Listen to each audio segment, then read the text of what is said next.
اصلاح اردو چینل میں تمام سامعین و ناظرین کو خوش آمدید کہتا ہوں۔ امید واسع ہے آپ سب بخیر و عافیت سے ہوں گے۔ جیسے کہ بخوبی آپ کو علم ہوگا، سالانہ سال اول کے امتحانات کا سلسلہ جاری و ساری ہے۔ بچوں کی بھرپور فرمائش کو پیش نظر رکھتے ہوئے بچوں کی رہنمائی کے لیے آج کا لیکچر ریکارڈ کیا جا رہا ہے۔ بالخصوص اردو پرچہ جات سے متعلقہ آج کی ویڈیو میں آپ کو معلومات فراہم کی جائے گی۔ اس ویڈیو کو میں نے دو حصوں میں تقسیم کیا گیا ہے۔ سب سے قبل کہ علم ہونا چاہیے بچے کو کہ آپ کا جو پرچہ سالانہ آئے گا کس نوعیت کا ہوگا، اس کی ترتیب و تشکیل بورڈ کے نقطہ نظر سے کیسے دی گئی ہے۔ سب سے قبل ہم اس موضوع پر بات کریں گے، بعد از اس کے آخری حصے میں جو انتہائی اہم ترین حصہ ہے وہ یہ ہے کہ بورڈ سے متعلقہ عموماً بچے بار بار یہ تقاضا کرتے ہیں کہ استاد محترم اہم حصوں کے متعلق رہنمائی فرما دیجیے، جسے ہم سادہ کہتے ہیں گیس، اردو میں متوقع سوالات سے متعلقہ معلومات۔ تو آخر میں آپ کو مزید گیس پیپر سے متعلقہ رہنمائی فرمائی جائے گی۔ تو موضوع سے قبل ایک اقبال کا شعر عرض کرنا میں یہاں لازمی سمجھتا ہوں۔ تو راز تم فقاں ہے اپنی آنکھوں پر عیاں ہو جا، تو راز تم فقاں ہے اپنی آنکھوں پر عیاں ہو جا، خودی کا رازدار ہو جا، خدا کا ترجمہ ہو جا۔ تو اپنے اصل موضوع کی جانب، اصل مدعے کی جانب بڑھتے ہیں، جس کے لیے آج یہ ویڈیو ریکارڈ فرمائی گئی ہے۔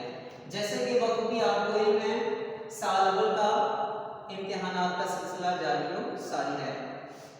اردو پیپر کی اگر تقسیم بندی کو دیکھا جائے تو دو حصوں میں تقسیم کیا جاتا ہے۔ پہلا حصہ ہمارے پاس جو آتا ہے وہ ہے حصہ معروضی۔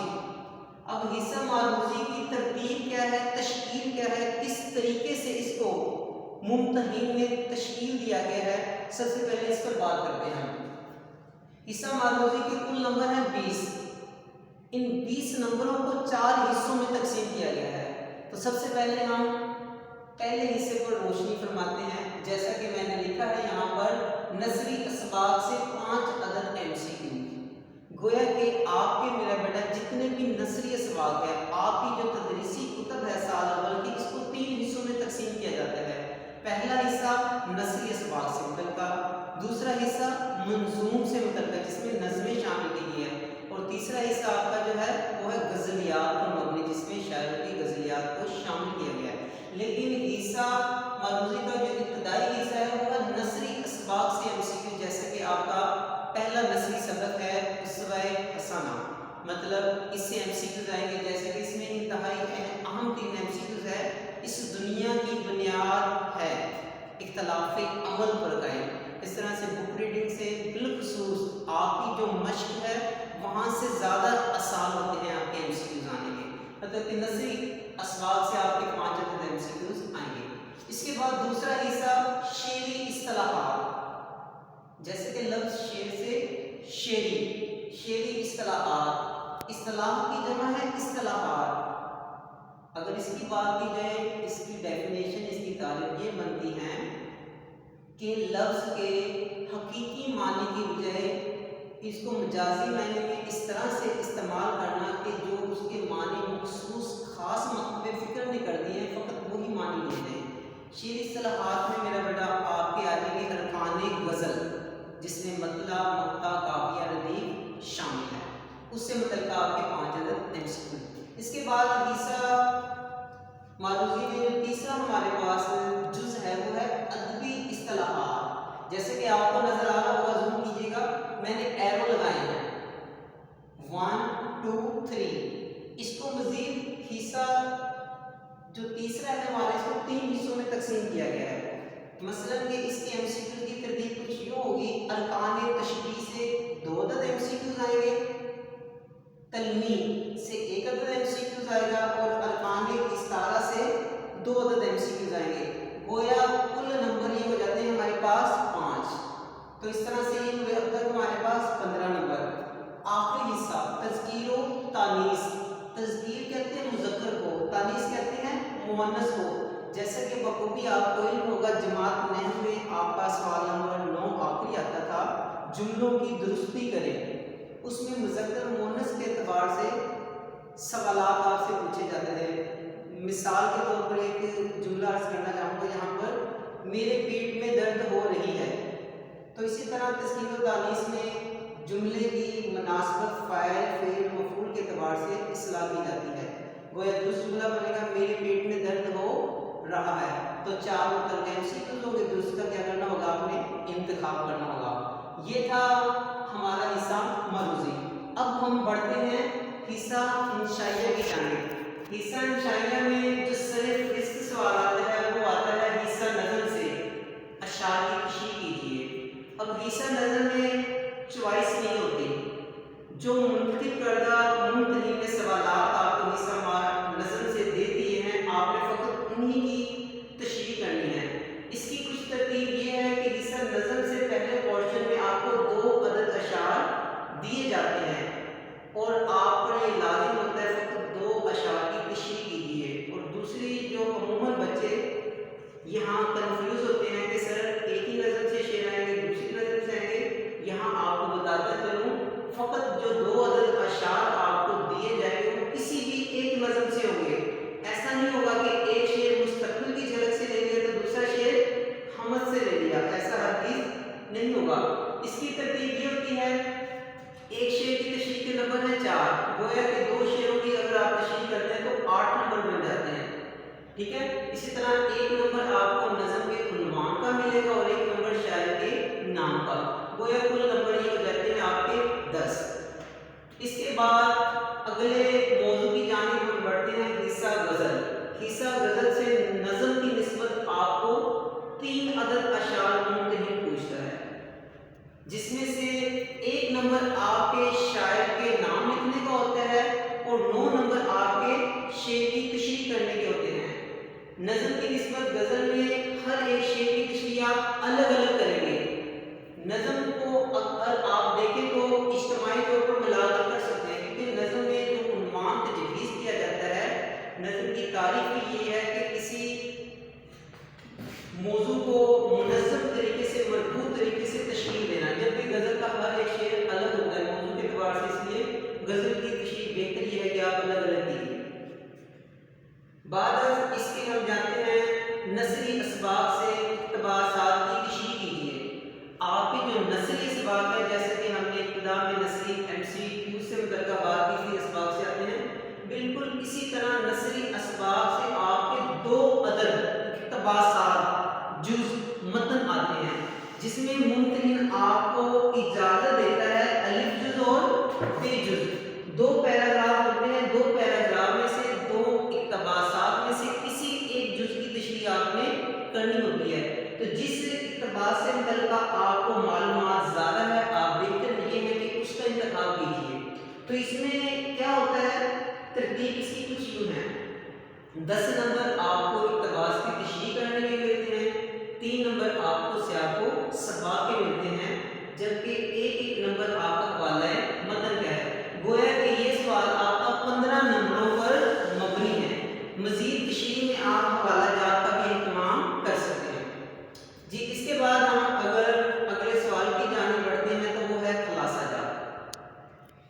بورڈ کے نقطۂ نظر کے اعتبار سے اگر دیکھا جائے، آپ کو نثری اسباق سے ممتحن 2 خلاصہ جات کا تقاضا کرتا ہے، جس میں آپ کو اجازت عام ہوتی ہے آپ کوئی بھی منتخب کردہ جو 2 عنوانات دیے گئے کسی ایک جز کا کیا کریں، خلاصہ تحریر کریں۔ اس کی ترتیب کچھ اس طرح سے ہوتی ہے، 9 نمبر آپ کو خلاصہ لکھنے کے ملتے ہیں، جبکہ 1 نمبر مصنف کے نام کا ملتا ہے۔ گویا یہ ملا کر آپ کے 10 نمبروں کا خلاصہ جات ہو جاتا ہے۔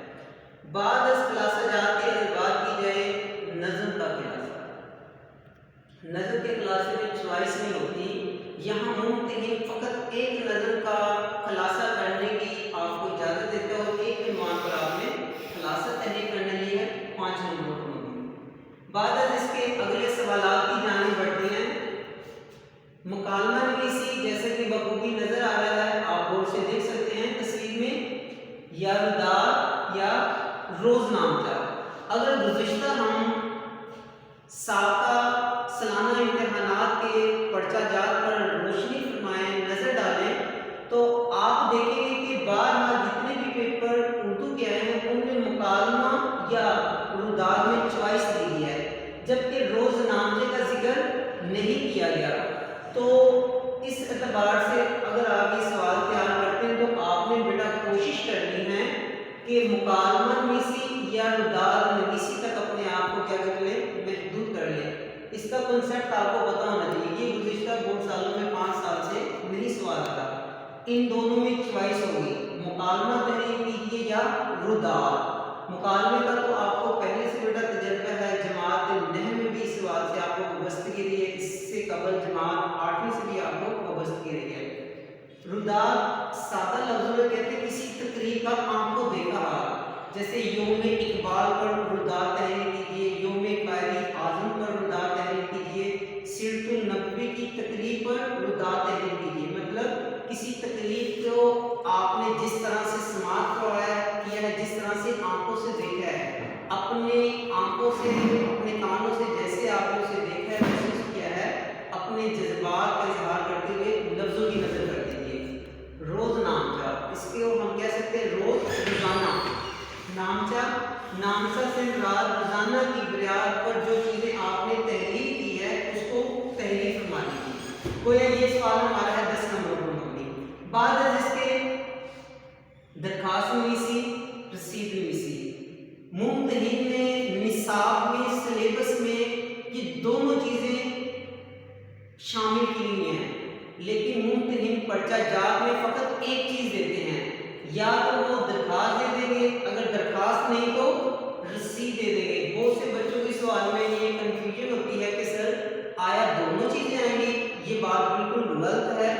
آپ کے سلیبس میں، نصاب میں یہ دونوں چیزیں شامل ہیں، درخواست بھی اور رسید بھی، جبکہ ممتحن کلی طور پر اختیار رہتا ہے ان دونوں میں سے کوئی ایک جز کی فرمائش آپ سے کرے گا، مطلب کہ اس میں چوائس نہیں ہوگی۔ گویا یہ سوال بھی آپ کا 10 نمبروں پر مبنی ہے۔ بعد از اس کے تلخیص عبارت، یہ تلخیص نگاری۔ آخری یہ سوال ہے ہمارا، اس کے نمبر ہیں 10۔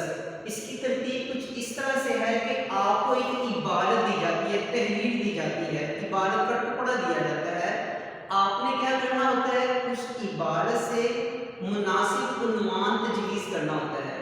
آپ اگر عنوان تجویز کرتے ہیں تو آپ لکھیں گے تلخیص کا عنوان، 2 نمبر آپ کے جو ہوں گے وہ منتخب کردہ عنوان کے ہوں گے، باقی جو آپ کی اصل عبارت ہے اس کا نچوڑ اس طرح سے بیان کرنا ہے کہ وہ اصل عبارت کا 1/3 حصہ ہو جائے، جسے کہتے ہیں مرکزی خیال۔ بالفرض اگر آپ کا پیراگراف 10 یا 9 سطور پہ مبنی ہے، اس کی تلخیص کرتے وقت اسے اتنا مختصر کر دیں گے کہ وہ 2.5 یا 3 سطور بن جائے، لیکن اقتباس سے متعلقہ اہم جز کی جو باتیں ہیں وہ بھی اس میں جذب ہو جائے۔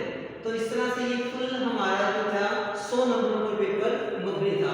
اس کے بعد انتہائی اہم ترین حصہ جس کے متعلقہ بچے بار بار مجھے فرمائش کر رہے ہیں کہ سر اہم خلاصہ جات، اہم حصوں کے متعلق بتا دیجیے۔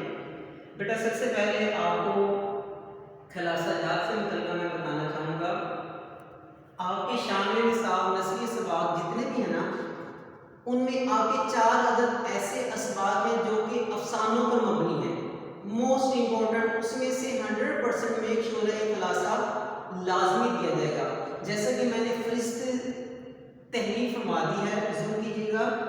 ادیب کی عزت، چراغ کی لو، اوور کوٹ، اور آخری جو ہمارا ٹاپک ہے لوک کہانی ہے دوستی کا حل۔ اس کے علاوہ آپ جو مزید خلاصہ جات کے لیے اپنے آپ کو آمادہ کرنا چاہتے ہیں، تیاری کرنا چاہتے ہیں، تو آپ تمام نسلی اسباق کو ایک بار لازم پڑھ لیجیے گا، لیکن آپ کے جو شامل نصاب سال اول میں 4 آپ کے افسانے شامل کیے گئے ہیں ان کو لازمی آپ دیکھ لیجیے گا۔ اس میں میں دوبارہ دہراتا چلوں، ادیب کی عزت، چراغ کی لو، اوور کوٹ، اور یہاں پر ایک میں تحریر نہیں کر پایا، سفارش۔ یہ 3 عدد خلاصہ جات اور یہ ایک لوک داستان دوستی کا پل، یہ انتہائی اہم ترین ایسے اسباق ہیں کہ گزشتہ پرچہ جات پر اگر ہم روشنی ڈالیں، بعد میں ان میں سے آپ کے خلاصہ جات کا تازہ کرتا ہے۔ بعد از اس کے بچے مادوزی سے متعلقہ بھی کہتے ہیں کہ سر ہمیں گیس دیجیے۔ مادوزی کا بیٹا بہترین طریقہ یہ ہے کہ گزشتہ 5 سالہ پیپر آپ اٹھائیں، اس میں سے جیسے جیسے ممتحن نے مادوزی سوالات کے متعلقہ سوالات کیے ہیں ان کو دہرائی فرما لیں، انشاءاللہ انہی میں سے آپ کے مادوزی کے سوالات کے جوابات بھی انشاءاللہ حل ہو جائیں گے۔ اس کے بعد حصہ نظم۔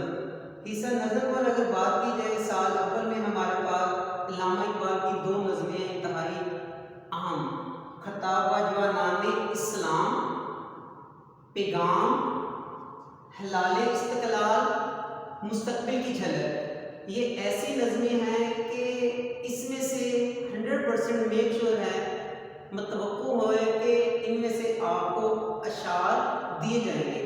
ان نظموں کی خلاصہ جات بھی اور اشعار کا اچھے سے مطالعہ فرما لیجیے گا۔ اس کے بعد اگر ہم حصہ غزلیات کی بات کی جائے، حصہ غزلیات میں چونکہ جگہ کم پڑ گئی تھی اس لیے میں آپ کو زبانی بتا دیتا ہوں۔ حصہ جی بات کر رہے تھے حصہ منظوم کے بعد ہم غزلیات کی۔ حصہ غزلیات کے اعتبار سے دیکھا جائے تو میر تقی میر کی پہلی غزل اہم ترین ہے تشریح کے اعتبار سے۔ بعد اس کے خواجہ حیدر علی آتش کی اہم ترین جو غزل ہے وہ ہے سیکنڈ غزل، کیونکہ بر صغیر کے تناظر میں خواجہ حیدر علی آتش نے وہ غزل تحریر فرمائی ہے، اس لیے جب بھی سیکنڈ غزل سے اشعار آئے جائے تو آپ نے تاریخی حوالہ لازمی دینا ہے۔ اس کے بعد فیض احمد فیض، 70-80% آثار ہے کہ فیض احمد فیض کی غزل آنے کے زیادہ اب کے آثار ہیں۔ اس کے علاوہ ہمارا آخری شاعر بنتا ہے وہ ہے احمد معین قاسمی، جو کہ اہم ترین شعراء کے اعتبار سے بات کی جائے تو اس کی بھی سیکنڈ غزل جو ہے ممتحن کے نقطۂ نظر سے دیکھا جائے تو اہم ترین نظم ہے، غزل ہے۔ تو یہ تھا ہمارا اردو پرچہ جات پر مبنی لیکچر، جس میں آپ کو الحمدللہ امید واسع ہے اور دعا کروں رب العزت سے کہ آپ کو بعد از ویڈیو کو سماعت کرنے کے پرچہ جات میں یہ جو مواد ہے، یہ جو لیکچر ہے انشاءاللہ مفید ثابت ہوگا۔ تو بعد از لیکچر کے اختتام کرنے سے ایک شعر عرض کرتا چلوں آپ کی سماعتوں کی نظر۔ اپنے من میں ڈوب کر پا جا سراغ زندگی، اپنے من میں ڈوب کر پا جا سراغ زندگی، میرا نہیں بنتا نہ بن اپنا تو بن، پانی پانی کر گئی مجھے کلندر کی یہ بات، پانی پانی کر گئی مجھے کلندر کی یہ بات، جھکا جب تو غیر کے آگے نہ تن تیرا نہ من۔ تو آپ کی سماعت آپ نے ہمیں سماعت فرمایا، ہمیں یہ موقع عنایت فرمایا، اس کے لیے بہت بہت شکریہ۔ انشاءاللہ ہمارے ساتھ رہیے گا، آئندہ بھی مزید لیکچر میں آپ کو مزید سے مزید معلومات فراہم کی جائے گی۔ سلامت رہیں، آباد رہیں، اپنی نیک دعاؤں میں یاد رکھیے گا۔ فی امان اللہ، خدا حافظ۔